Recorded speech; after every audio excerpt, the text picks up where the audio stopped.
अस्सलाम वालेकुम। स्टूडेंट्स ये हमारा रियल एनालिसिस का सेकंड लेक्चर है। उसमें आज हम कुछ डेफिनेशंस और कुछ प्रॉपर्टीज़ को डिस्कस करेंगे। उसमें सबसे पहले अगर हम डेफिनेशन की बात करें तो जो फर्स्ट पे डेफिनेशन लिखी गई है वो ऑर्डर सेट की है। ऑर्डर सेट हमारे पास क्या होता है, कोई भी सेट उसको आप एक्स कह लें, बी सी कुछ भी नाम दे दें, आप कोई भी नॉन एम्प्टी सेट लें, वो ऑर्डर सेट कब कहलाएगा? अग हमारे पास अगर वो पार्शियल ऑर्डरिंग हो। पार्शियल ऑर्डरिंग होता है एक रिलेशन बनाना है असल में। एक हमने रिलेशन बनाना है, वो भी मैं नीचे बताता हूँ कि वो रिलेशन में क्या-क्या होता है। वो अगर पार्शियल ऑर्डरिंग हो जाएगा तो फिर हम कह देते हैं कि भी वो एक ऑर्डर सेट कहलाएगा। Such that for x and y belong to वो दैट सेट। ये जो एलिमेंट्स होंगे ये इस सेट में से बिलॉन्ग करेंगे। मीन्स हमने ये एक्स सेट लिया है, इसमें जो भी एलिमेंट थे, मसलन एक मिसाल है, मैं 1 2 3 अप टू 10 तक कहता हूँ, तो उसमें कोई एक का नाम हम एक्स रख देंगे, दूसरे का हम यू रख देंगे, कोई दो रिलेशन बनाएंगे। तो वो क्या कंडीशन को होल्ड करते हैं? पार्शियल ऑर्डरिंग को। अब पार्शियल ऑर्डरिंग क्या होती है ये मैं नीचे आपको बताता हूँ कि बेसिकली वो क्या है। तो इसमें हमने पार्शियल ऑर्डरिंग को उसका साइन फाई आप यूज़ कर सकते हैं। अगर ये ना करना हो तो आप ये इक्विवेलेंस वाला भी साइन यूज़ कर सकते हैं। ये इक्विवेलेंस का साइन होता है। अब हम आते हैं कि बी अब इक्विवेलेंस क्या होता है, पार्शियल ऑर्डरिंग क्या होता है, ये दोनों सेम ही चीज़ें हैं, बस एक छोटा-सा डिफरेंस है जिसकी वजह से ये दोनों अलग-अलग डेफिनिशंस हो गई हैं। मिक्स अप हो जाती होती हैं। अब आपने ये याद रखनी है कि इक्विवेलेंस और पार्शियल ऑर्डरिंग में फ़र्क क्या है। जी, अगर हम पार्शियल ऑर्डरिंग की चूँकि हमने नाम लिया है तो पार्शियल ऑर्डरिंग क्या होता है, एक रिलेशन होता है, ये रिलेशन की रिप्रेजेंटेशन टाइल्ड लाइन इसको कहते होते हैं। ये एक ताल्लुक को शो करती है, रिलेशन को शो करती है। इसके आप फाई लिखना चाहते हैं फाई लिख लें, ये लिखना चाहते हैं ये लिख लें, कोई इश्यू नहीं है। तो हमारे पास एक रिलेशन हो किसी भी सेट का, नॉन एम्प्टी सेट हो, वो पार्शियल ऑर्डरिंग कहलाएगा कब? नंबर 1, वो आपका रिफ्लेक्सिव हो। रिफ्लेक्सिव होता है कि भी अगर हमारे पास जो एक्स सेट आपने लिया हुआ है, उसका आपने बिलफ़र्ज़ एलिमेंट मैंने एक्स सेट जैसे ये डिफ़ाइन किया, मैं एक्स की ही बात कर लूँ, चलो ए मैं नहीं लेता हूँ। तो जी, हम इस एक्स में से जो भी एलिमेंट लें, एक्स इक्विवेलेंट हो अपने के, यानी अपना अक्स शो करे। और अगर यू लेते हैं तो यू इक्विवेलेंट हो यू के, या कोई और एलिमेंट लें तो वो अपना ही अक्स शो करे। ठीक है जी। दूसरा होता है वो ट्रांसिटिव हो, मीन्स अगर एक इक्विवेलेंस हो दूसरे के, तो दूसरा हमारे पास जो है, जैसे u है वो इक्विवेलेंट हो किसी तीसरे एलिमेंट के, तो देन पहला जो है वो तीसरे के भी इक्विवेलेंट होगा।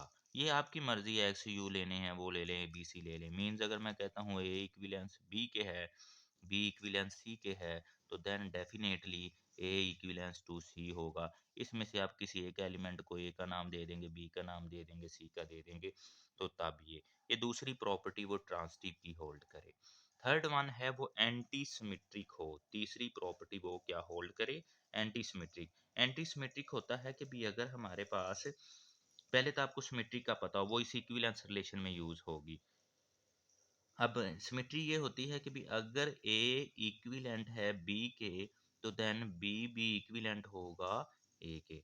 लेकिन अगर हम एंटी सिमेट्री की बात करें तो ये ए इक्विवेलेंट टू बी है, तो फिर हमारा बी जो इक्विवेलेंट होगा वो ए के तो होगा लेकिन अपोजिट वो होगा। इसको हम एंटी सिमेट्री कहते होते हैं। तो अब पार्शियल ऑर्डरिंग में जो है हमारे पास रिफ्लेक्सिव, ट्रांसिटिव और एंटी सिमेट्रिक तीनों प्रॉपर्टीज होल्ड करती हैं।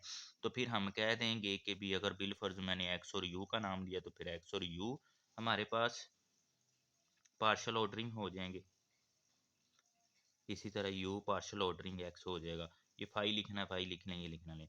अदरवाइज वो ये तीनों प्रॉपर्टीज होल्ड करे। ऐसे नहीं लिखना है तो आप लिख दें जी A is partial ordering to B, या U is partial ordering to B, as you like. वो आपकी मर्जी है, जो मर्जी आप उस सेट्स के एलिमेंट्स के जो नाम दिए होंगे वो रख सकते हैं।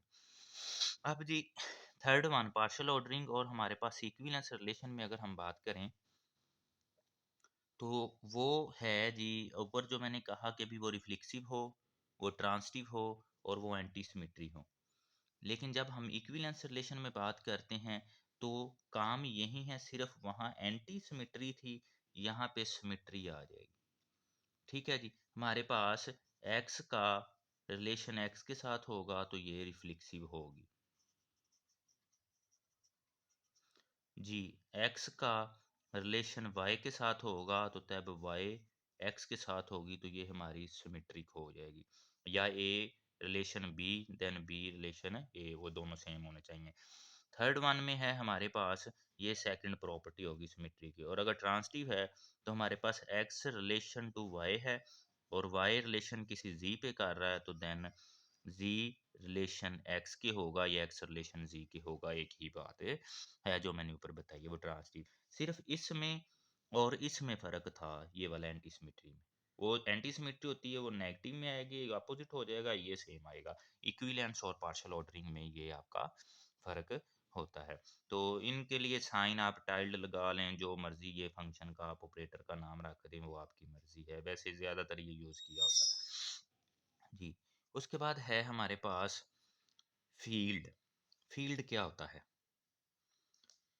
फ़ील्ड की डेफ़िनेशंस अक्सर हम वेक्टर स्पेस में बातें करते हैं। कोई भी वेक्टर फ़ील्ड लिया हो तो उसमें हम कहते हैं वो सारे एलिमेंट्स जो हैं A1 A2 A3 कुछ भी अगर हम बातें कर रहे होते हैं, कभी भी एक वेक्टर स्पेस ली और उसमें हमने जो स्केलर्स लिए हैं A1 A2 A3 उनका कोई रिलेशन बना रहे हैं, वो जो स्केलर होते हैं वो फ़ील्ड का हिस्सा होते हैं, वो फ़ील्ड में से। अब फ़ील्ड होता क्या है पहले आपको ये पता हो। फ़ील्ड हमारे पास कोई भी सेट फ़ील्ड कहलाता है अगर उसमें एट लीस्ट 2 एलिमेंट्स जो हैं फ़ील्ड के अंदर मौजूद लाज़मी हों, वो क्या हों? क्लोज़ हों under 2 binary operation. 2 binary operation में होता है बाइनरी अगर हो हमारे पास तो उसका ये सिंबल होता है। ठीक है जी? 2 बाइनरी ऑपरेशन है तो उसमें आपके पास एक अंडर एडिशन होता है और एक अंडर मल्टीप्लिकेशन होता है। 2 बाइनरी ऑपरेशन। तो हमारे पास 2 बाइनरी ऑपरेशंस हों, ये मैंने लिखे भी हैं, सैटिस्फाई द फॉलोइंग कंडीशन। अगर हम बाइनरी ऑपरेशन लिख दें तो फिर भी बात दोनों की ही हुआ होगी हमारे पास। उसका साइन ये हम यूज़ करते होते हैं। तो जी, वो हमारे पास क्लोज़ हो अंडर बाइनरी ऑपरेशन। क्लोज़ है तो उसमें ये कुछ 3-4 प्रॉपर्टीज़ क्लोज़ हम लास्ट पे बात करेंगे। अभी मैं आपको बता दूँ जो ग्रुप की डेफिनेशंस होती हैं उनमें ए प्लस बी अगर अंडर एडिशन है, अंडर एडिशन और अगर अंडर मल्टीप्लिकेशन है, ए जमा बी बराबर बी जमा ए, ये होल्ड करे, फिर वो फील्ड का एक पॉइंट होल्ड कर जाएगा। अगर हमारे पास एसोसिएटिव हो, 3 पॉइंट्स हों, तो इसको हम एसोसिएटिव कहते हैं। ये होल्ड करे, ये अंडर एडिशन भी होल्ड करे, ये अंडर मल्टीप्लाई, उसमें A multiply B, B multiply ए या A multiply B multiply C ये होल्ड करे। ये अंडर एसोसिएटिव लॉ अंडर ये एडिशन होगा, ये एसोसिएटिव लॉ अंडर मल्टीप्लिकेशन होगा। ठीक है जी, अंडर मल्टीप्लिकेशन। फिर डिस्ट्रीब्यूटिव लॉ प्रॉपर्टी होल्ड करती हो। डिस्ट्रीब्यूटिव प्रॉपर्टी वो क्या होती है, इसको हम कहते हैं डिस्ट्रीब्यूटिव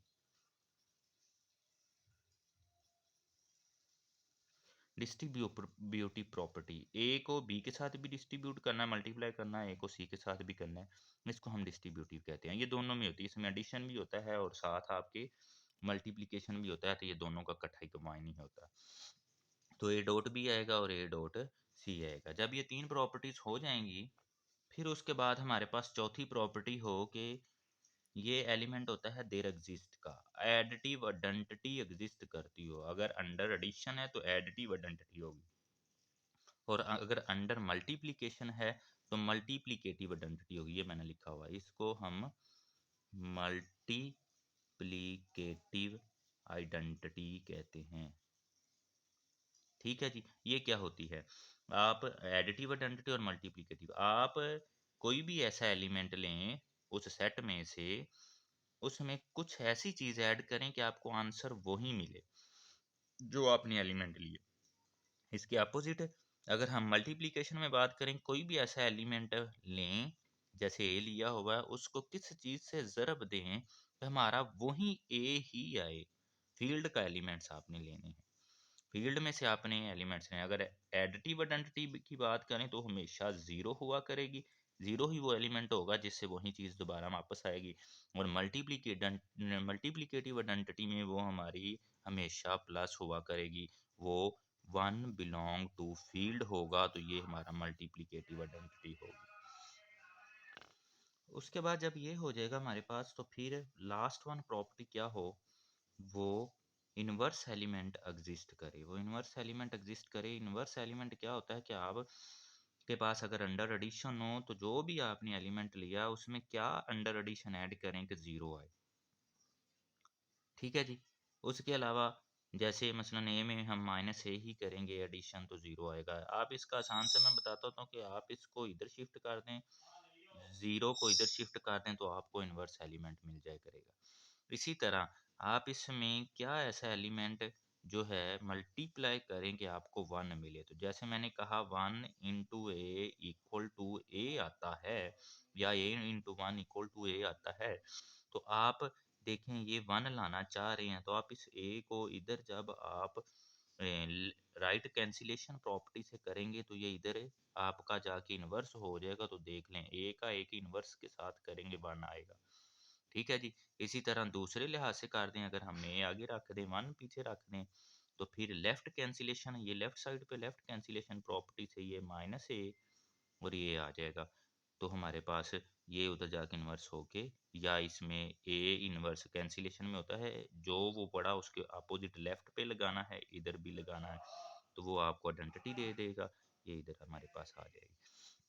तो इसको हम कहते होते हैं, तो वो। अब एक बात रह गई है कि जब हमने कहा था कि भी वो क्या हो, यहाँ पे आप चेक कर सकते हैं क्लोज हो।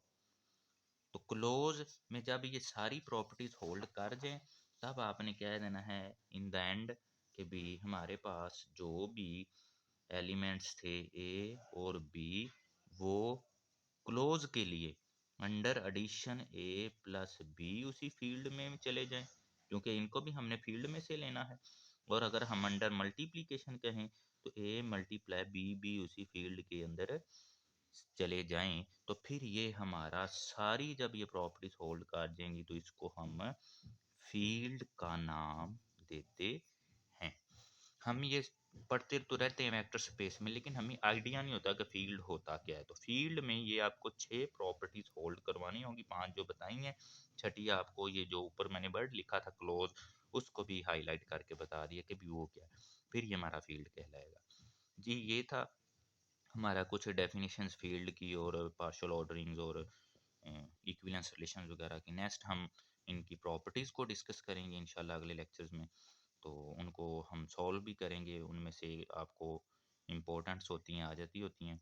तो नेक्स्ट लेक्चर में हम उनको डिस्कस करेंगे। Thank you so much. अस्सलाम वालेकुम।